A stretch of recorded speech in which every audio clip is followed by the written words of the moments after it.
Educando para a Boiolice, Diário do Comércio, 23 de abril de 2007. Mal eu havia acabado de escrever que os alunos das escolas americanas são sitting ducks e um dos sobreviventes do massacre da Virginia Tech apareceu no show Today da MSNBC dizendo a mesma coisa. Mas justamente esse, Zach Betkevich, não foi pato nem ficou sentado. Encostou uma mesa na porta e impediu que Cho Zhang-Hui fizesse na sua sala de aula o que acabara de fazer nas vizinhas. Salvou uma classe inteira.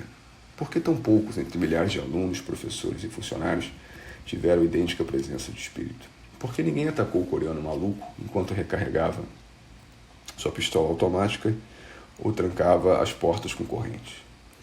Meu filho Pedro, que suportou pacientemente 1 ano e meio de escola pública na Virgínia, garante. É uma educação para boiolas.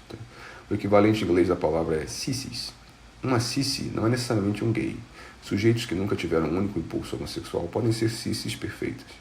Basta lhes ensinar que o macho branco heterossexual cristão americano é o bicho mais desprezível da face da terra e que, se ele for exatamente um deles, deve fazer o possível para parecer outra coisa.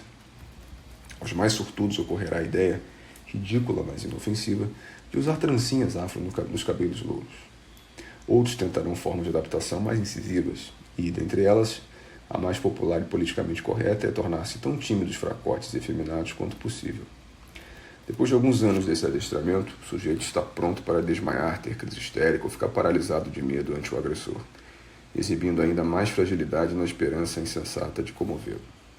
Impossível, diante do espetáculo de pusilanimidade coletiva na Virginia Tech, não recordar aquela vovó tagarela e empombada do conto A Good Man's Hard to Find, de Flannery O'Connor, que, diante do assassino armado que acaba de matar a tiros toda a sua família, se apega até o último instante à crença idiota de que ele é, no fundo, um homem bom, incapaz de lhe fazer dano.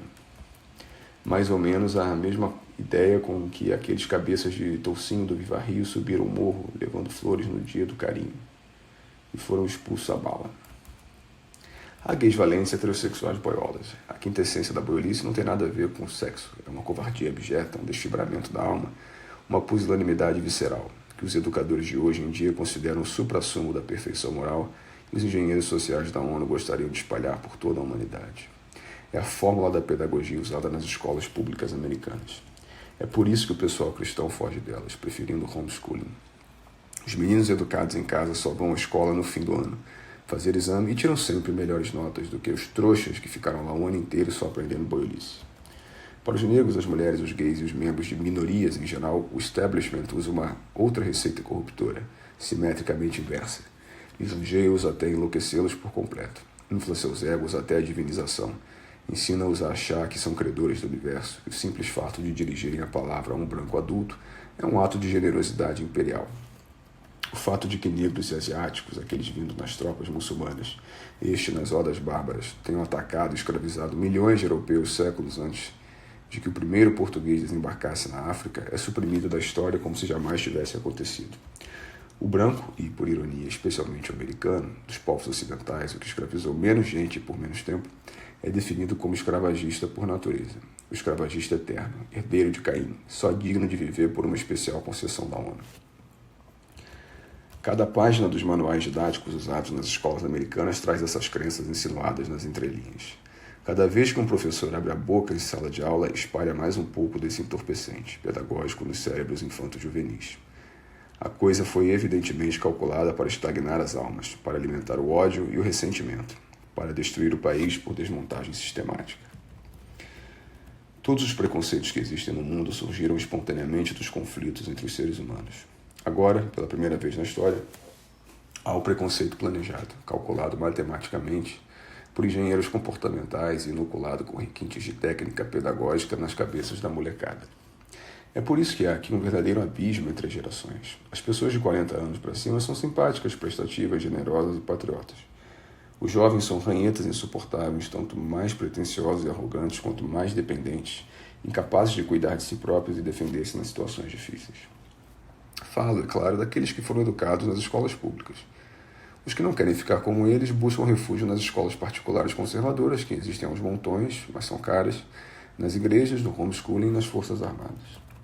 Alguns anos atrás, a escritora Christina Hoff Sommers, em The War Against Boys, How Misguided Feminism is Harming Our Young Men, já advertia contra a epidemia de frescura planejada que educadores e psicólogos feministas, desarmamentistas, pacifistas, gaysistas, etc., estavam montando.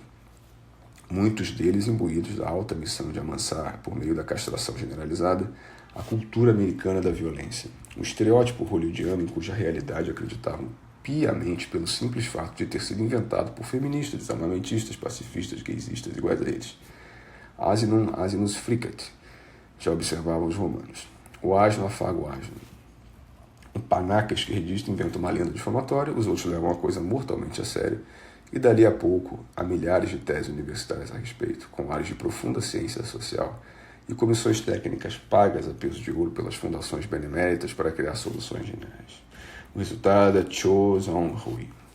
Cada um desses garotos que de repente saem matando gente a esmo tem a cabeça cheia de ódio ao país que lhe deu tudo. Tim McVeigh queria derrubar o sistema. Os meninos de Columbine eram gays intoxicados de falatório de cristão. Cho-Song-Hui sonhava em tornar-se um vingador ismaelita para fazer o Ocidente em cacos.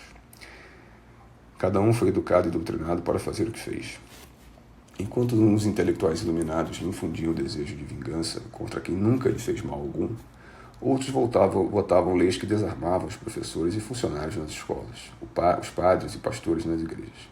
Uns preparavam psicologicamente o assassino, outros amarravam as mãos das vítimas. Vocês já repararam que os invasores armados de pistolas e rifles só atacam igrejas e escolas? Já ouviram falar de algum que invadisse um clube de caça, um estande de tiro, uma assembleia da National Rifle Association? Aí vigora o princípio do loco si pero no tonto. O país está repleto de estandes de tiro ao pato, e os Zaks Pitkevich que se tornam cada vez mais raros. E depois aqueles que criaram propositadamente essa situação saem diagnosticando o fenômeno como produto da cultura americana, recomendando mais desarmamento civil, mais anti-americanismo, mais efeminamento compulsório da juventude nas escolas. Tiram proveito publicitário retroativo da sua própria maldade. É a receita infalível da propaganda revolucionária. Xingue-os do que você é, acuse-os do que você faz.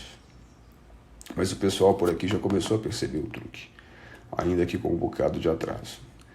Allen Hill, um consultor de segurança, entrevistado no mesmo programa que divulgou o episódio de Zaks Pitkevich, declarou em alto e bom som que as escolas têm de ensinar os meninos a ser mais valentes e agressivos.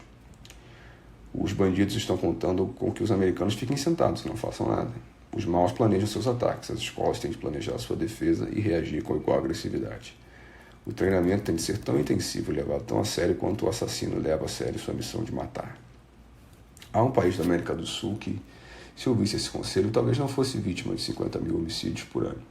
Com uma diferença, ali os jovens não são tão fracotes. A bulice está espalhada entre os homens adultos, nas ruas, nas fábricas, nos escritórios. Essa gente tem medo de armas até quando vistas pelo lado do cabo. E o governo, a Rede Globo e a Folha de São Paulo querem infundir mais medo ainda. É uma situação muito mais desesperadora que a dos americanos. Com o dobro da população brasileira, os Estados Unidos têm 5 vezes menos crimes violentos do que o Brasil.